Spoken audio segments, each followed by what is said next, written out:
and it is a story about the hardest run in North America, definitely, and a lot of people say the hardest run in the world. It's supposedly 100 miles. They don't tell you what time it starts. They don't tell you how to apply to be in it. They still get thousands of applicants this year, per year. The entry fee is usually you send $5 in plus some weird thing that Laz the guy wants. So one year he didn't have any white shirts, and he had to go to a wedding. So the entry fee was $5 in a white shirt, and he gave you his size. So every year it's something weird. He lets 200 people in of all the thousands of entries, even though it's only $5 to enter. But what's funny is the $5 is not refundable. So because he gets thousands of entries, he makes lots of money, right? But he lets 200 people in because it's in this wilderness where some famous criminal, and I should have, had I thought I was going to tell the story now, I would have looked it up. But a famous criminal, maybe the gentleman who shot Martin Luther King Jr. was housed in this federal penitentiary, which is right in front of this state park. Cheryl took me out to this state park because she ran a different race there that this guy puts on. But in the Barkley Marathons, it was based on and founded because this guy escaped from this federal penitentiary. He was missing for 2 days. It is so rugged and so confusing out in this wilderness. He was found 5 miles away 2 days later because he kept getting lost. And so they don't give you, they show you a map. You're not allowed to have a GPS. You have to bring a compass, and you have to find these spots along the way. There's no markings, no nothing. And he puts books in these 4 spots around the course, which ends up, it's supposed to be, every loop's supposedly 25 miles. The people that have done this race, and it's been going for years, say that each loop is closer to 30, 35 miles. And Laz is like, yeah, it was close. So it ends up being, this is fun. Instead of being 100 miles, it ends up being sometimes 140 miles. There are years, Bobby, where nobody finishes out of all of the entries. How many people do they lose every year? Does everyone at least get home? Everybody gets home. You do 4 laps. If you do it correctly, you do 4 laps. And the documentary about this is, even if you're not even a fan of running, it is such a quirky, interesting documentary. What's it called? Where can we see it? It's the Barkley Marathons. It's on Netflix, and it's the Barkley Marathons, the race it might even just be called The Race That Eats Its Young, but it is brutal. Of the 200 people he lets in, he handpicks 199 people who are the top of the top people that register. Like, he goes and digs into everybody's running profile, and he gets these amazing long distance runners, people with these huge pedigree, and they don't finish. And but he has one person who he gives every year bib number 1. And bib number 1 is not to the person he thinks is going to finish first. It's for the person he thinks is going to drop out first. That's so and so hard. if you get bib number 1, and they show in this documentary, the guy that gets bib number 1, he's like, my whole goal here is to prove Laz wrong. The whole reason I'm here is to prove him wrong. And anyway, so this guy, to get to the real story, this guy, to help out aid workers, and he's very notorious in the running community, he decided to do a 1,000-kilometer race across virtual Tennessee. You start in one part of Tennessee and another. It's roughly 1,000 K across the entire state, and they keep track of you on a virtual map of how far you are. And so it goes from May 1st to August 31st. And what's really cool is that the $60 that he charges goes to help, support aid workers and their families and first responder people. And it's really fun. You have to run about 5 miles a day, just over 5 miles a day to make it. So I've been running for 5 days now because I started the day late. Okay. And I couldn't be more sore. And it's ugly. I'm just saying it's a little ugly. So anyway. All right. Well, I very discreetly just took a video because I'm going to try to experiment. I'm really bad at social media, so I'm going to try to experiment. I'm going to try to post that and tell people that we're here because our YouTube channel is new. I don't know if it's going to work. Well, hey, everybody. My camera's frozen. I think I turned off the Wi-Fi. Yeah, whether you're hanging out with us now or you're here watching us later, I'm Joe. This is Bobby. We're making a episode of the Money with Friends podcast now on Westwood One, and we're super excited to be here. I thought the press release yesterday was pretty surreal. Mhm. We so we make 2 episodes at a time. If you're ever able to be here live, and we're generally here on Thursday or Friday making our show, feel free to comment in the comments, and we'll see those. And you're an important part of the show as well. So each one's about 15 minutes. So for whatever part that you can do with us, come hang out with us. All right. Wait, I'm still doing the social media. Oh boy. Join us Oh for boy. our live. Yes. So you can walk or you can run. And 2 days ago we walked 7 miles, which was nice. We did it over 3 different walks, Bobby. We had a 1.5 mile walk. We had a 3-mile walk, and then another 3-mile walk. And it was super to get out of the house 3 times and just get some fresh air. Super fun. So anybody can do it if you want to start late. If you're a long distance runner, or you're not, you just want to do it. It's just put in virtual. I don't know the exact name, but it's virtual 1000K Tennessee. If you put that in, you'll find Laz's latest race.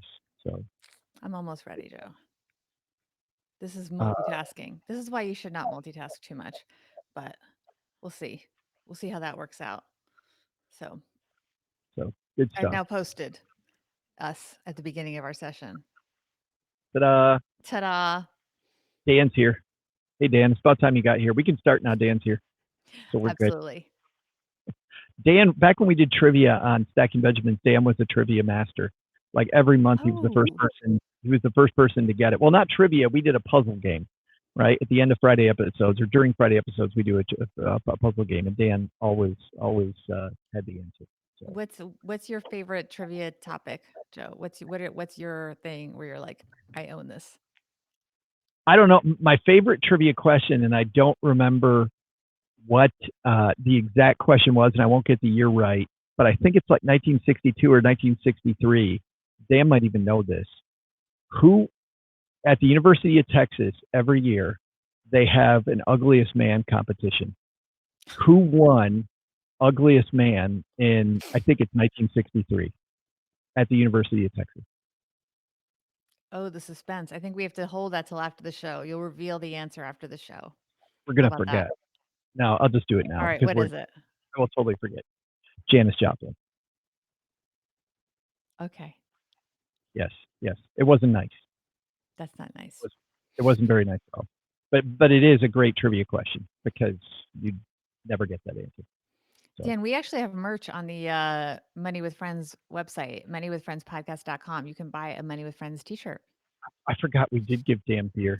I think Dan, was it like a 6-pack or was it like a beer of the month thing? Wasn't it for like 4 months? I don't remember. Dan won like a big prize. But, all right, ready to make a podcast? Yep. Okay, let's. I'm going to hit record, and this is for Saturday, May 9th. The global online art business is on the rise. We'll explain how the industry is innovating and what it says about the future of businesses that we always thought just had to be IRL on this edition of Money with Friends. Welcome to the Money with Friends podcast. I am certified financial planner Bobby Rebell, host of the Financial Grown Up podcast, coming to you from upstate New York, beautiful Lake Mahopac. And coming to you from my mom's beautiful half-finished basement outside Detroit, Michigan, where we make the Stacking Benjamin show. I'm Joe Salsi. Hi. This is the Money News Show that includes commentary on recent headlines and stories with thought leaders from across the financial landscape. We break those stories down into what matters to you, our friends, and we leave you with a takeaway to make it your own. Today's show is brought to you by Tiller Money. Big thanks to them for supporting Money with Friends. Your financial life in Google Sheets or Excel spreadsheet automatically updated every day. More than 20,000 different banks included in Tiller Money. So yours is probably there all in a spreadsheet. So you can change it, make it however you want, as easy as you want, or as much as you want. And you get 10% off if you use our link at tillerhq.com/MWF. Big thanks to them for supporting Money with Friends. Bobbi, it is the weekend, but doesn't the Yes. weekend feel like a weekday? Like it all just seems to run together now. Well, I have a child in school, so not so much because the weekends we get to do, not we have to do. We get to do so much more together. So the question is, what will we be baking today?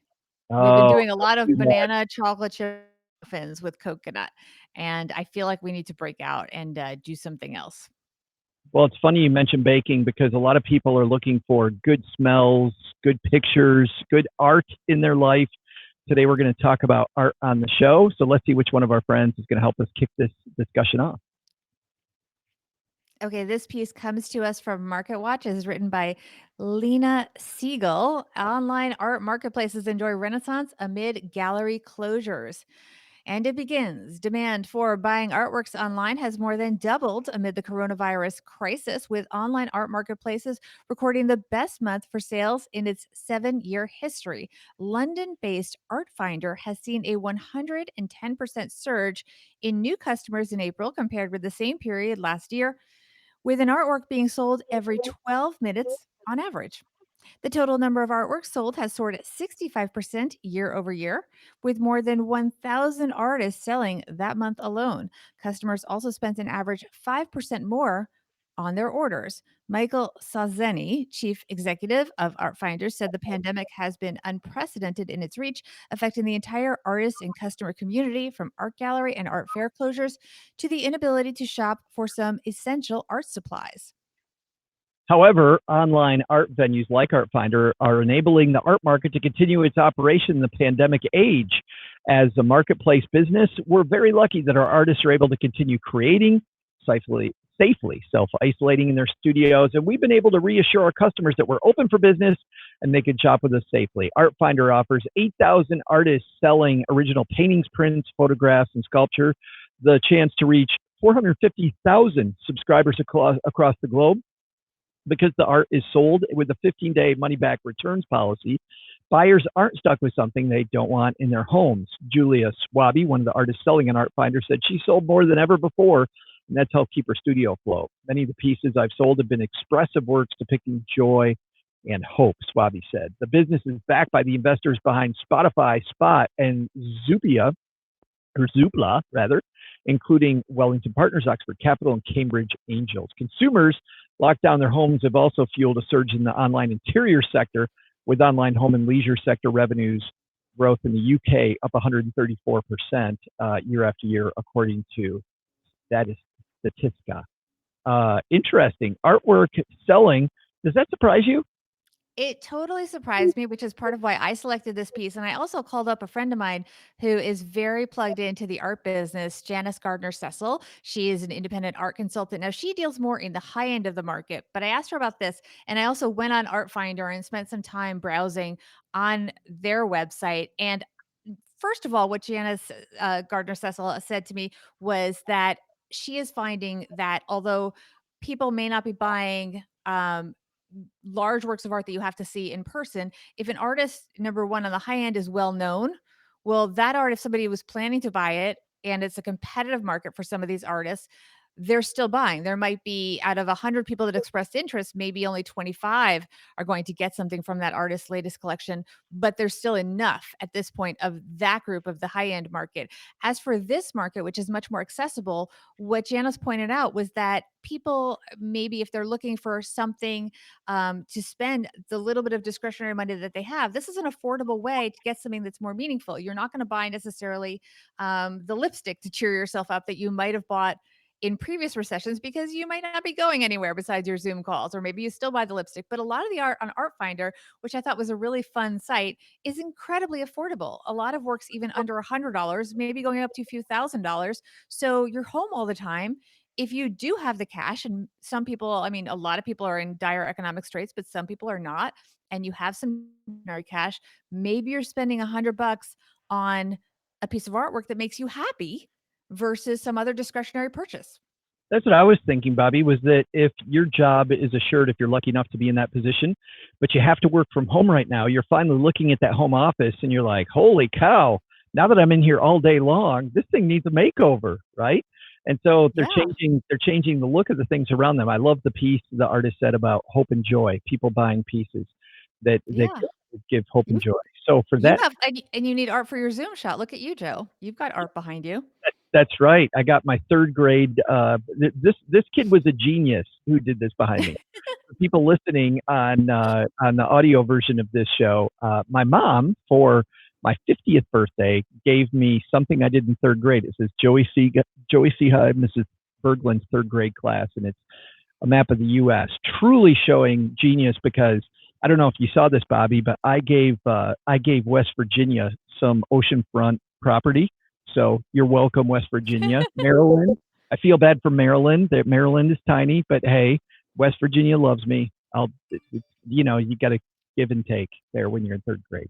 But Eh, uh, oh, but I do think that this idea of making our lives a little happier, a little more cheerful. You know, it's funny. The one thing that you don't think about, and the reason I love that you picked this piece is we don't think about beauty and art. I think a lot of times, especially in the financial world, we get so worried about optimization. We think I don't need that. I don't need that. You know, instead of what's going to make my life feel fuller, instead of what's going to make my life cheaper. yeah, and other thing that Janice Gardner Cecil pointed out to me was that a lot of galleries are making it more accessible. They're doing Zoom calls with their potential clientele, with the artists talking about the art and making it more of a community effort and sort of not reinventing, but sort of pushing the industry forward and using the technology to do things that used to be done in person as a way of engaging people. And because people have no choice, they're giving it more of a shot than they might have in the past. I see a lot of parallels to other businesses like the fitness industry. I never had any interest in working out online. And now, because I have no choice, suddenly I'm seeing not only am I interested, but I really enjoy it. And so it'll be interesting to see how this and other businesses, as I mentioned, the fitness industry and other things are going to evolve because maybe the clientele are more receptive because they see how well it can be done to doing more online. Yeah, it goes back to this theme that we've had the last couple weeks that if you're a business owner, you have to pivot. You have to think about where is my industry headed, where are my customers headed, and look, I mean, you got to think about your customers' psyche right now. If I'm an artist and I'm not doing things around hope and joy, right? And my stuff is depressing, I'm probably not going to sell that much. And not that, you know, your art is your art, so you're not always interested in just making stuff that's commercially accessible. And I get that. That's not generally the aim of every artist. But man, for those people that are, making sure it's out there and that they're finding the customer is more important now than ever before. And I also think people are realizing that art can be much more accessible. Some of the most high-end artists, they'll do original works in, in large scale and with different materials, but then there's prints that are available and you can get a really reasonably priced print that you can buy online because it's not necessarily the kind of thing that you need to experience in person. And you can use that, look behind you in your Zoom shot or whatever you're doing and have a few fun different pictures. It becomes a way to express yourself, almost a work from home wardrobe. I think it's really interesting what this industry is doing in terms of innovation. And as I mentioned, the fitness industry and other industries like retail, they're all changing the way that they interact with their community. And we'll see how that continues when this ends, because we have to believe this will end, this phase will end. It's Please. funny you talk about affordable art because when people think about the art community, the first thing we immediately do is we go to that high end space.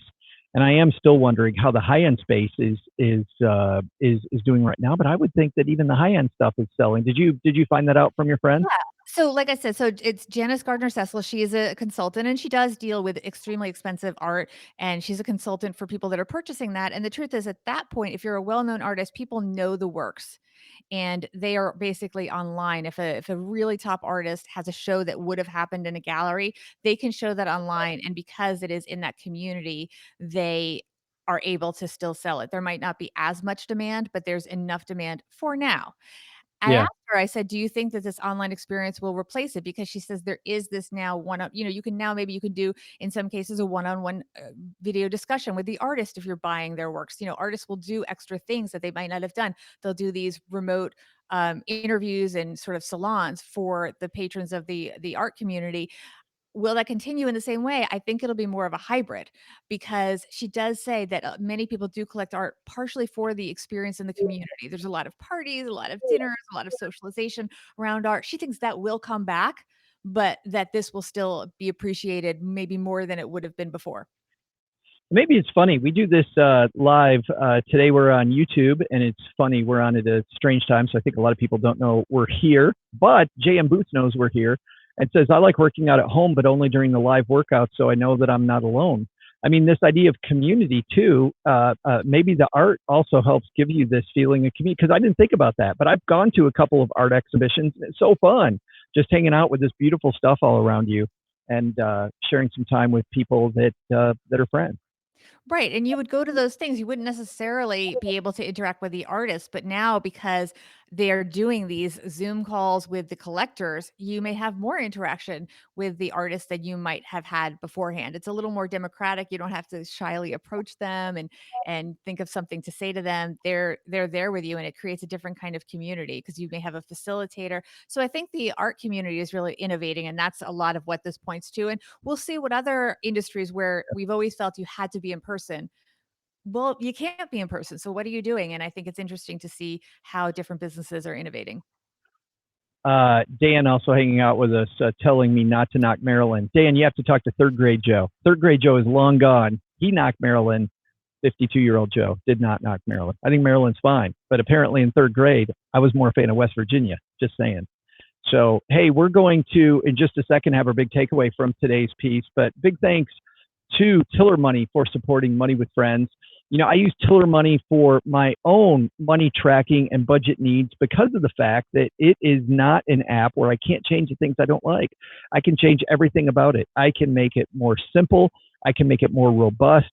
Some people like lots of charts and graphs. I like just a few things to keep me going. Cheryl and I have a weekly money meeting, and if we can very quickly get through it and keep it fun, that's what we like best. So it's available because of the fact that it's a spreadsheet. I can get it on my phone as an app. I also can get it on the web. It can be as complicated as I want or not. And it interfaces with 20,000 different financial institutions. So whether it's the people you owe money to, like maybe your mortgage holder, the people that you're renting from, or maybe it's people that you or your credit card company. On the other side, it's your investment company or the people that you do business with every day, like your bank.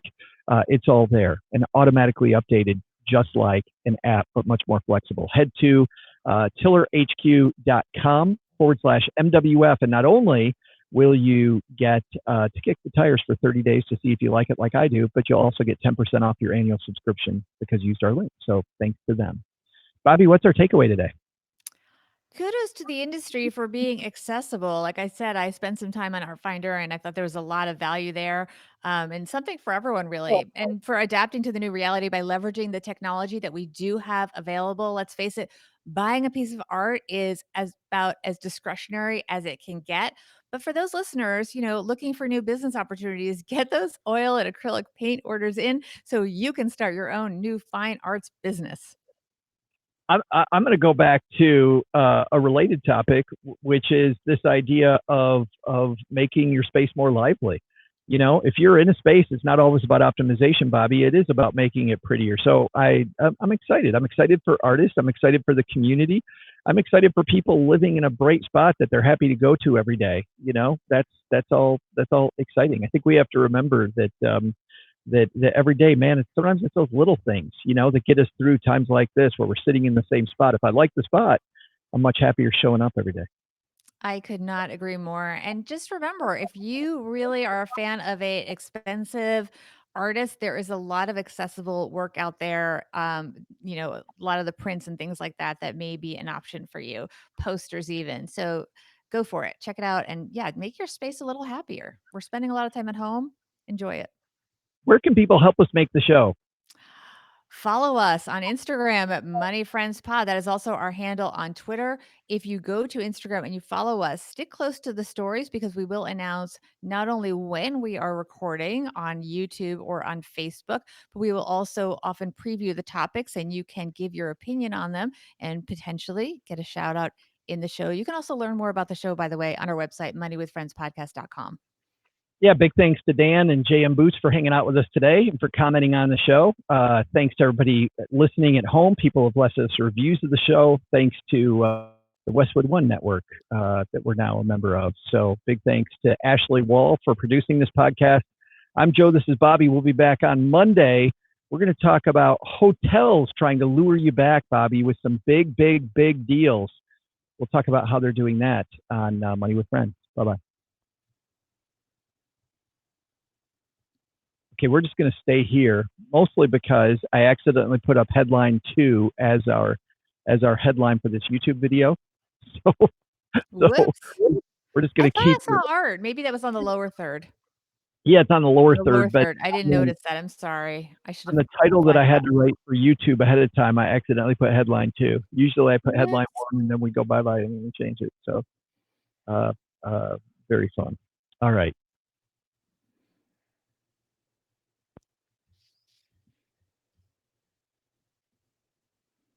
That was really fun. That is a super interesting topic. I really like. Well, I was really confused by it at first. I was like, what? Yeah. Cheryl and I have been lucky to be able to buy some nice, not super expensive, but nice pieces of art. And I have to tell you, it changes everything. And usually you're buying art when you're someplace that's beautiful anyway. Like we bought these dining room chairs when we were in northern Michigan. And I just remember every time I see these chairs, even though they're made in Scandinavia, they took 6 months to go. I still remember just walking into the store while we were in this little town off of Grand Traverse Bay, and seeing these chairs and just falling in love with them right away.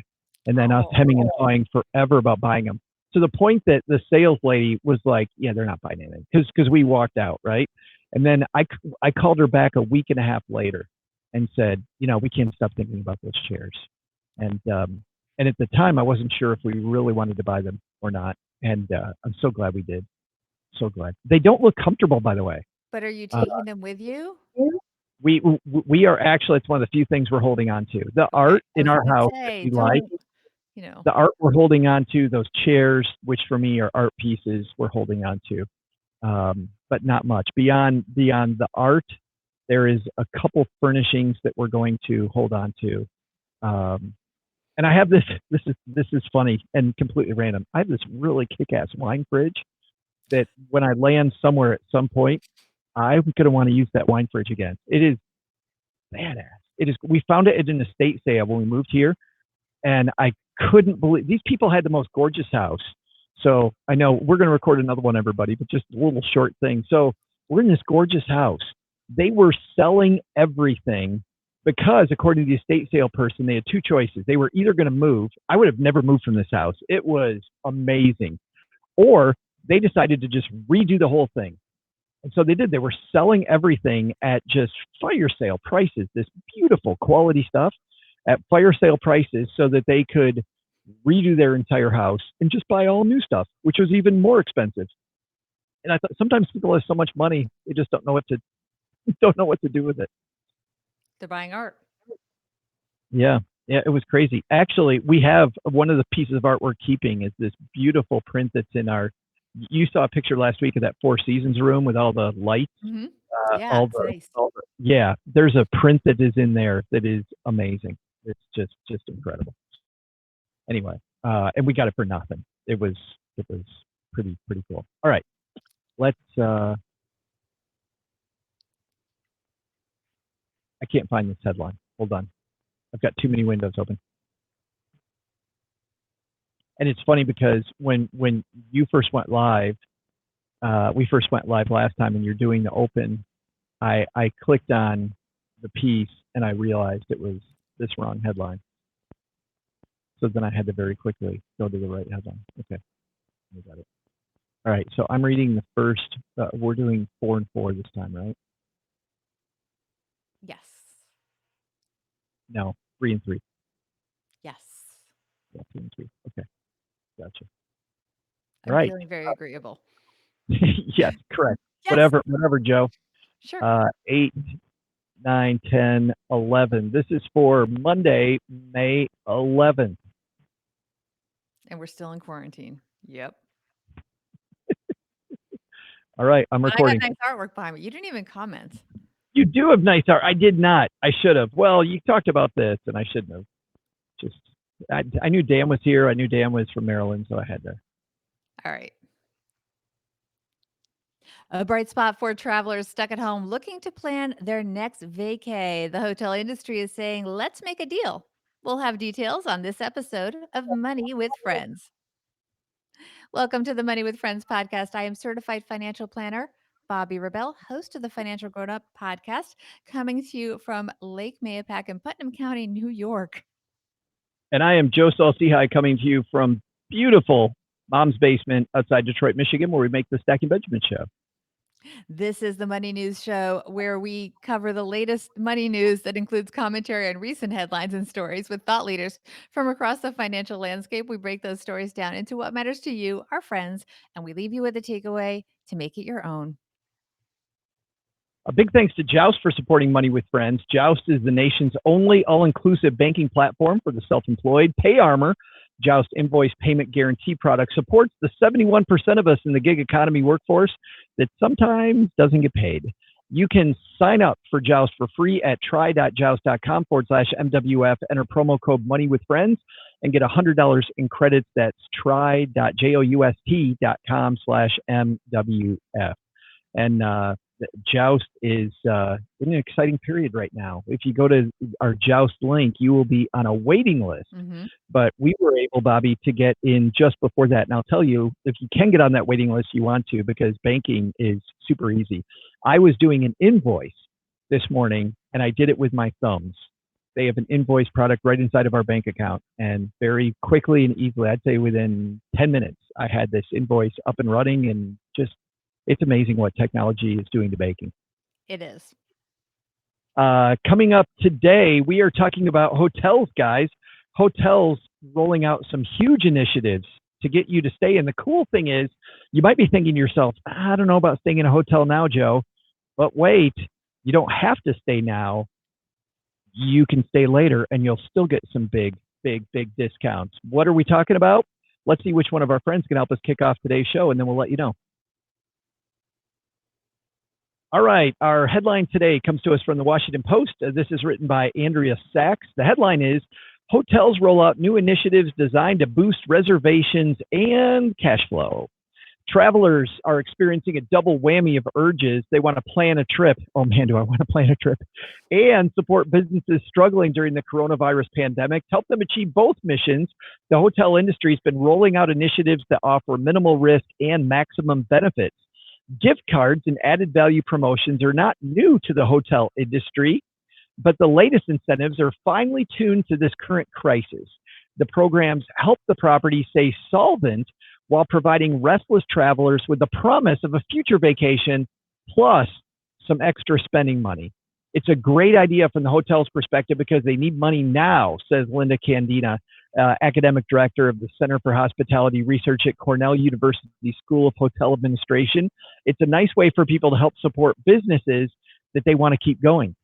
To increase the appeal of gift cards, properties are sweetening the pot. This week, the Cadillac Hotel and Beach Club in Miami Beach and Parrot Key Hotel and Villas in Key West, Florida started a gift card program with 30% off future stays.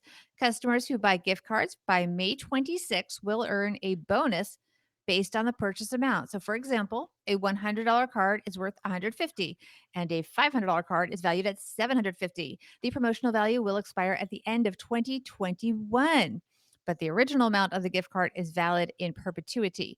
Locini Hotels and Villas, a collection of classic and luxury properties on the Croatian island of Losinj, recently began a similar program. Through May, the company will add 20 euros, it's about 22 bucks, to a 200 euro gift card, about 217. In addition, the more people spend, the more they receive. Travelers will have 18 months from the time of purchase to redeem the gift card. Now, since announcing its hotel credits program in mid-March, Porter and Sale, a digital concierge company, that sounds very fancy, Joe, has expanded its list from 3 hotels to 45 properties in 9 countries and 8 U.S. states, including Nashville, Los Angeles, and Denver. Like the gift cards, the credits are worth more than the purchase price. For example, at Acura Tango in Bangkok, a $200 credit is valued at 300, and a $120 credit is worth 150. Closer to Mm. home, Eastwind Hotel and Bar, a boutique hotel with glamping in New York's Catskills Mountains, is offering a $300 value on a $200 credit. So we just a tiny bit more. Caitlin Zano, chief executive and co-founder of Porter and Sale, said the company is increasing its inventory by about 60% per week with an emphasis on domestic properties. In addition, the company has partnered with the New York Presbyterian Healthcare Heroes program for the Buy One, Give One campaign. For each credit purchased, a healthcare worker will receive a voucher for the same amounts, which the recipient can redeem for a hotel stay, spa treatment, or other escape. I love the idea of that giving to the healthcare workers. That's a great idea. And it's also a great idea. The gift card idea I really like because we do this live on YouTube. If you want to hang out with us, by the way, when we make the show, head to youtube.com/money with friends and you can subscribe and click the little bell and it will also alert you when we go live. But JM Boots hanging out with us says, I want to plan a trip but I don't want to pick dates right now. I'll continue planning, but not booking anything yet. That's the cool thing, Bobby, here about the gift card. We don't know what's going on in the future. If you're reticent about traveling right now, you get a $300 credit if you spend $200 today. That's pretty amazing. And you do have quite a bit of time to use it. You do have till 2021. And my guess is, in the interest of goodwill, if for some reason it's going to be hard for you to use it for a universal reason, not something specific to you, they're going to be flexible with that because this is something that these are their best customers, the people supporting them in this time. So they're certainly going to bend over backwards to make sure that you feel good about the experience. For people that like to travel but have a limited budget, this is actually a way for you to maybe do some things that you didn't think you were going to be able to do. I remember after 9/11, if you remember, Bobby, nobody was traveling then either, even when you were able to immediately. And Disney had lots of trouble getting people to come back to the parks. And part of the reason that I have fallen in love with the Disney experience, like longtime listeners of this show know, was because we were able to book a 7-day vacation for the price of a 4-day vacation.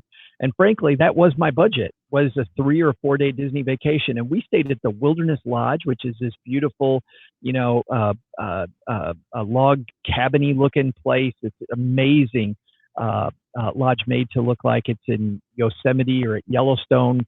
And we had a fantastic time with our family. In fact, I was just looking back at pictures of that trip.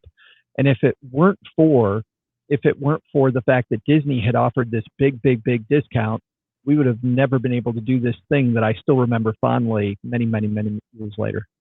People really do miss travel, and it's something that I think when people feel safe is going to bounce back because it's in our DNA. We love to see the world and have different experiences and certainly just a relaxing vacation somewhere besides our home. I think is going to have tremendous value when it can happen. And also if you do, there's something psychological about if you put down money now and you know it's coming, that at least gives you that sort of light at the end of the tunnel feeling. And I think that is something that can have a Yeah. lot of added value right now. Yeah, we have planned a trip to.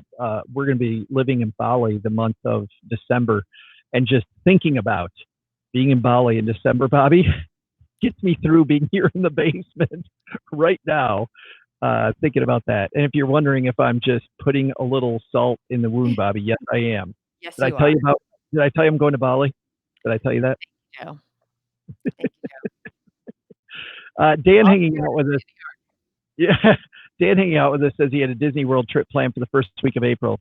We had to cancel. That is sad. Part of our trip to Japan to visit our daughter was to go to Disney Seas in Japan, and we had to cancel that. We got a nice of course, got a full refund from them on a non-refundable ticket, by the way, Bobby, which is important to Well, look I think into. there's a lot to be said for goodwill among these travel companies. They really, I think, will go above and beyond to be there for the customers that are going to be their best customers, the ones that will buy these gift certificates and credits. I think are going to get good value from that. Although there are some downsides, which are talked about later in the article. There are no guarantees in some way. But look, you were one of the last people at Disney probably before it shut down, right after we were down there in Orlando. That's true. There was hand sanitizer all over, but the parks were packed. And then within a week, the park was completely closed. So Dan, we were able to get ours in, but man, that stinks. But planning these future trips, are you going to do this, Bobby? Are you going to take advantage of any of these? No, nope. Uh, I'm definitely, I'm definitely excited by this, and I truly when I saw this piece, I was excited about it for the show to be able to talk about it, but I was also excited personally. If I can get a 33% discount on something, the idea of glamping in New York's Catskill Mountains just sounds awesome to me. That Really? sounds great. I don't know. Let me just explain. So I'm not doing that because I first of all, I have a number were put on hold, so I have a lot of credits. And I just for me, I think that I there will be good value in the hotels if and when we well, when, let's say when we start traveling again. And I have a lot of other things going on, so I don't know when I will be traveling in that way. We have I other think stuff happening and all kinds of fun other stuff, other priorities and other ways to travel. But I do think that if you are someone that really wants to be out there traveling, these could be good value. I do wonder how travel insurance will work for these kinds of purchases, if that is even a factor or something people can even get if they care. I don't know. I would guess my understanding of travel insurance is when you book the gift card, excuse me, travel insurance can't help you, but it will help you when you actually book it finally. Okay. So, like Dan Booth said earlier, they don't want to book a date right now. So if you pick up the card, you don't need the travel insurance, but definitely when you finalize the date, I think that's when you get it. Yeah. There's another piece of this. Sorry. I was just going to say, Bobby, there's another piece of this, which is while I'm really excited about this, I still go back to Mrs. Bishop's class on basic budgeting and good money management, personal finance class I took as a senior in high school. And it was this a 30% discount, a $300 value on $200. You're still spending $200. If Well, you don't, that's where if you I'm don't, coming from with deciding not to do it for me right yeah, now. if you don't spend the money at all, it's zero. So while I'm all excited about the 33% discount, I do have to realize that if I didn't take the trip at all, it would be $0 out of my wallet. And look, back when I was on a fixed budget, that's what I needed to remember all the time. Is that you know what? This looks like a huge deal, but I just can't afford it. I can't afford $200. Can't afford $100. It doesn't matter how big the discount is. It's still $200 out of my wallet that I don't have. So just because people are offering great deals doesn't mean it's necessarily a great deal for you to take that money out and spend it. And also, while the deals we don't know if the deals will get better or worse, there will probably be other deals. So I what I like most about this is the idea that you're supporting these businesses which have been absolutely crushed through no fault of their own, and that you're also in many cases if they're giving anything back to the healthcare workers, I think that's a wonderful thing as well. So if you want to do this almost from an altruistic sense, if you love your hotel brand and you want to support that and you do have the cash, that's fine. But I do think in terms of just bargain hunting, my gut feeling is there will be deals. It may not be as good, but I think that you will be able to get good value when the industry opens up. Also, if you want to be a little more conservative, I'm a little more conservative. Well, and we did the story last week about Airbnb, and Kelly, hanging out with us today, said we tend to be looking more into private cabins and cottages to rent for a week or two. And you know what we found here, Bobby, was that the trip to Bali. I don't know if I told you I'm going to Bali, but when we when we booked that, these people are hurting, and we got a fantastic deal through Airbnb because they just want somebody in the place, right? They need to get some money flowing. So that Kelly, you might want to look at Airbnb. Bobby, we threw something out here to our Instagram family. We did. We asked our Instagram friends, "Are you more likely to buy a gift card to a hotel if they offered a discount for future stays?" And it was yes or no. What do you think our Instagram friends had to say? We have a pretty frugal bunch of people. And while I'm excited about it, I think a lot more people are on your side. So I'm going to go 70% on the no camp there. You are so good, Joe. You almost I'm gonna give it to you. 65% no. So you were Bam. correct. You said 70%, but it's 65%, but that's close enough. That's pretty Yeah. close. And we did ask them to just comment a little bit on their answer. Um, and let's see. Pink something said, I'm afraid the hotel could go out of business entirely and I'd be stuck with a gift card. That's a good point. Yeah, and it does say this later on in this piece that you got to realize there's no guarantee that these companies will be around later. And there's also a reason why. I mean, there's a reason why they're offering deals, and it's because they're hurting. So that is a great point. Yeah, and Green at Home says, I don't travel enough and would probably forget the gift card. You have to have a system. When you buy gift cards, whether they're, especially if they're digital, you need to have a system where you keep them. I mean, even for the physical ones, I have an envelope that I keep in a certain specific place. And you know, when I wanted to do a shopping splurge about a month ago when this all started, I went and I just spent those gift cards just for fun. I It's had them it, already. that is a great point, though. You know, there's a great saying that you should spend lavishly on the things you actually care about, but then ruthlessly cut the things that you don't, right? We generally have this malaise where we overspend on things that we really don't care about. For me, I'm the opposite. I love travel. I mean, travel is the number one thing that I want, but my friend Doug, as an example, doesn't like to travel at all. And he kind of looks at me everywhere else. He's like, why are you going someplace else? Because I love it. Like, you're Yeah. crazy. I'm a Don't little like ambivalent. I get his point. I'm a little ambivalent towards travel. I traveled a lot as a child, a lot. So I got a lot of that out of my system, and now I really enjoy just going to a resort and relaxing. Or, you know, I love my home. I don't. I do love to travel though for a vacation, but I don't know that I love kind of having an agenda where I feel pressured to go from one place to the next and see all this stuff. But again, I did a lot growing up.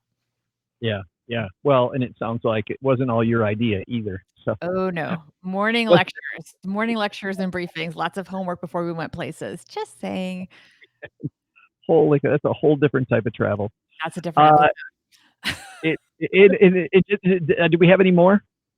Yeah, we can read some more. We also have, let's see, Annette says, it would have to be a significant discount and never expire.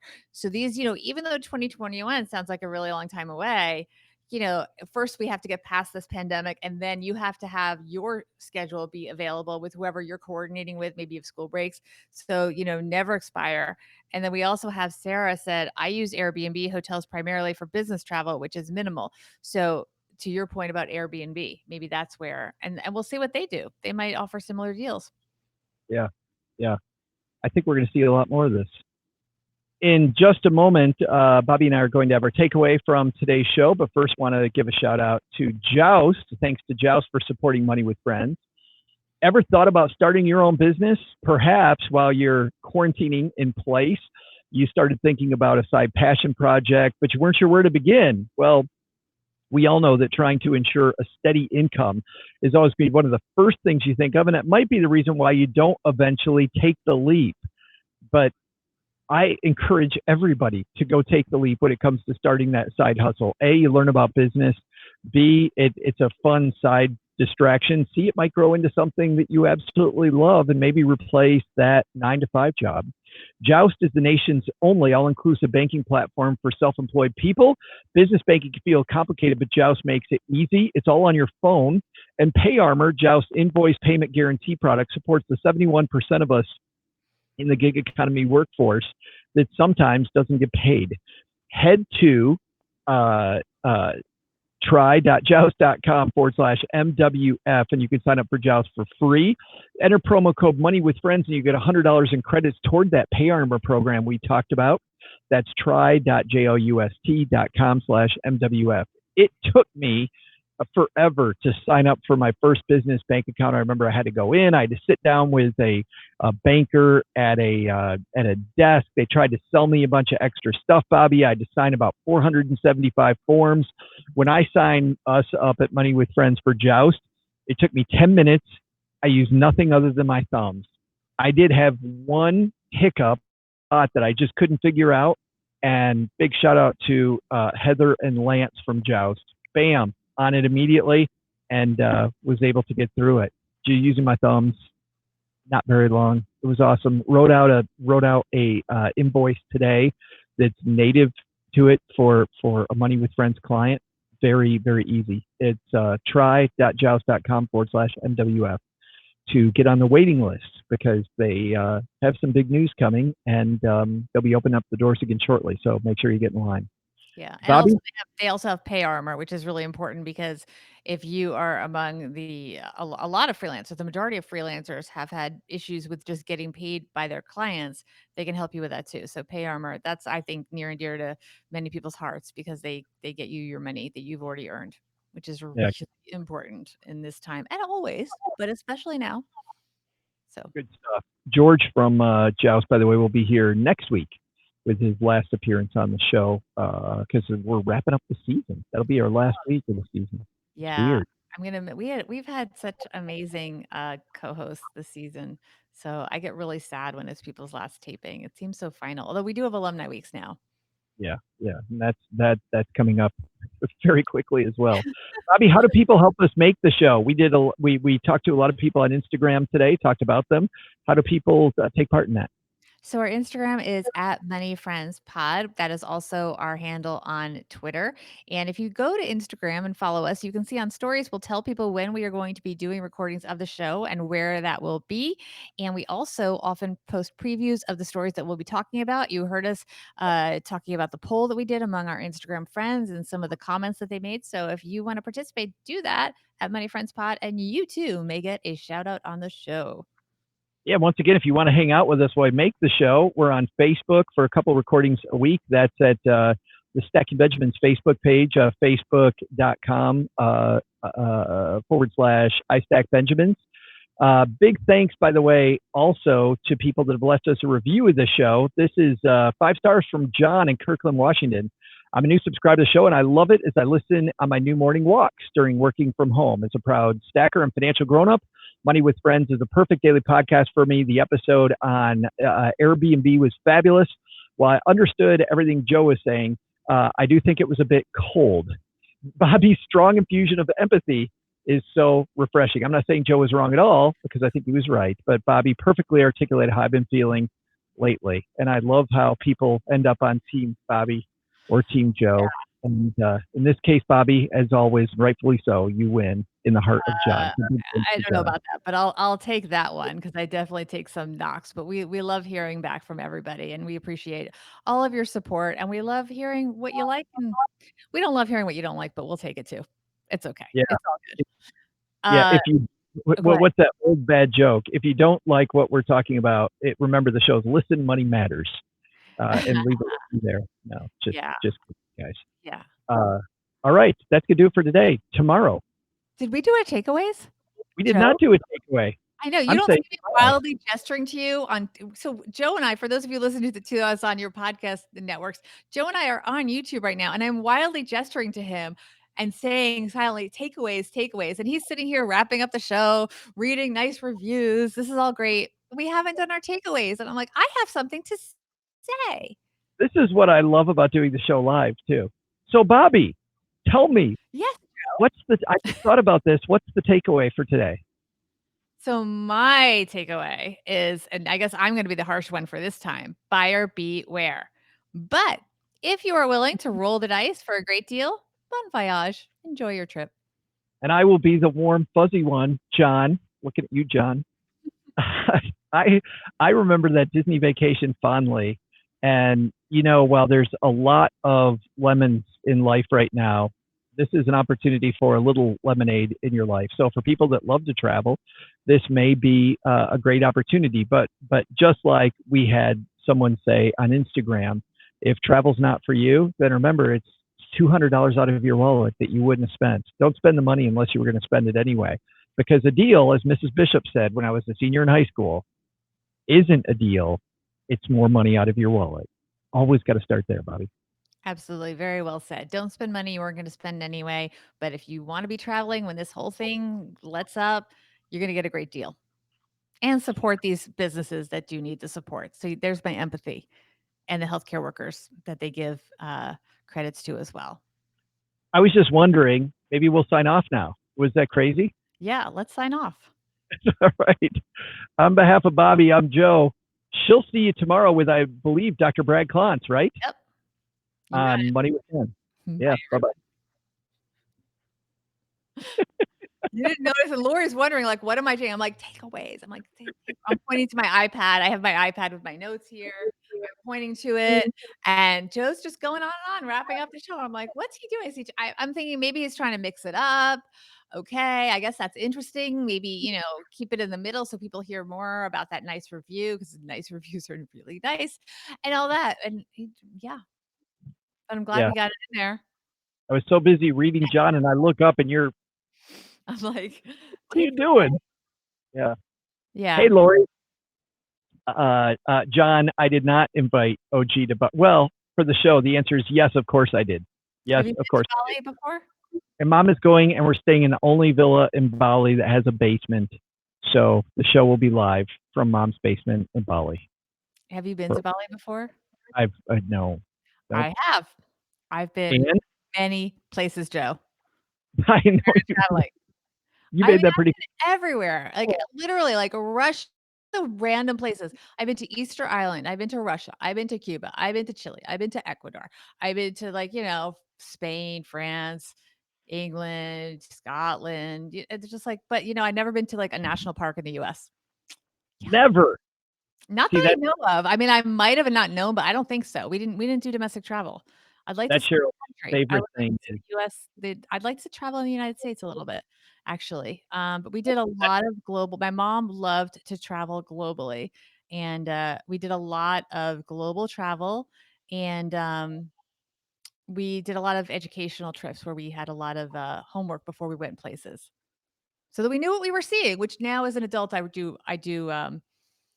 think is a good thing. But as a kid, you're kinda like, "Really? I have you homework, know, breakfast meeting to discuss what we're gonna go see?" So, to me, it's just exhausting. I just wanna sit by a pool and have my drink. And yes, I've see, been we have to Bali, and we the have this. Philippines too. Did you like Bali?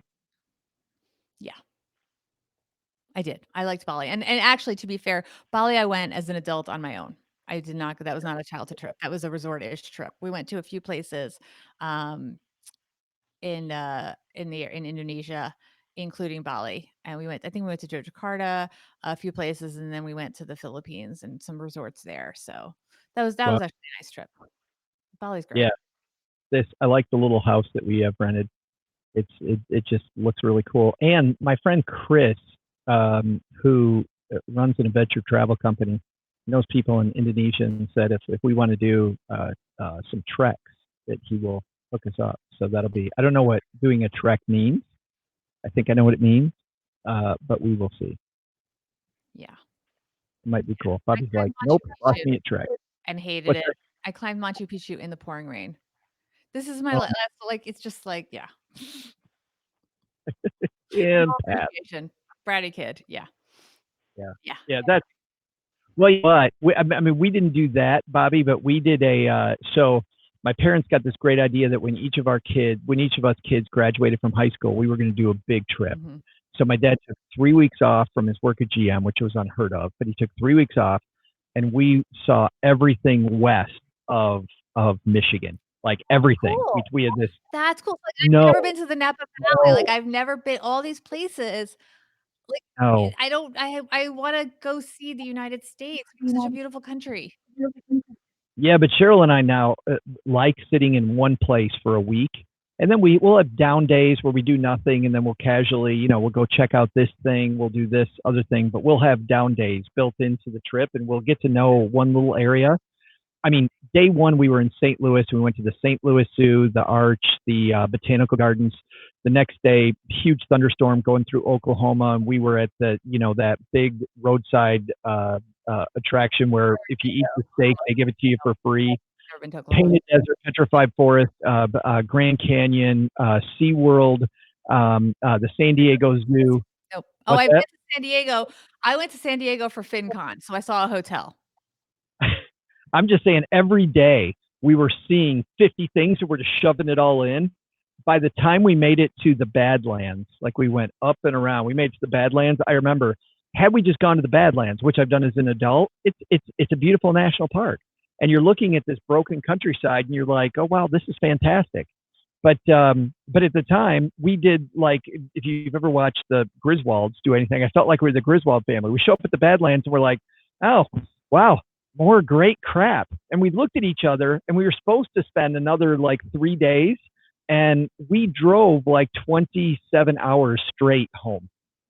And we cut the trip short because we had seen too much in too short. We just shoved everything in. I mean, I saw everything and it was so bad. It Too was bad. much. Yes, Too yes. much. And Yeah. don't get me wrong, them wanting to do it was huge, and the fact that it was epic was, an awesome thought. Just in hindsight, we all realize we shouldn't have peeled off that much. It's a lot. Yeah, Yeah. yeah, I'm all about balance now. And, yeah. yeah. Yeah. All right, everybody. Lunchtime here on the Eastern Time Zone. So thanks for hanging out. Bye. See you guys later. Bye bye.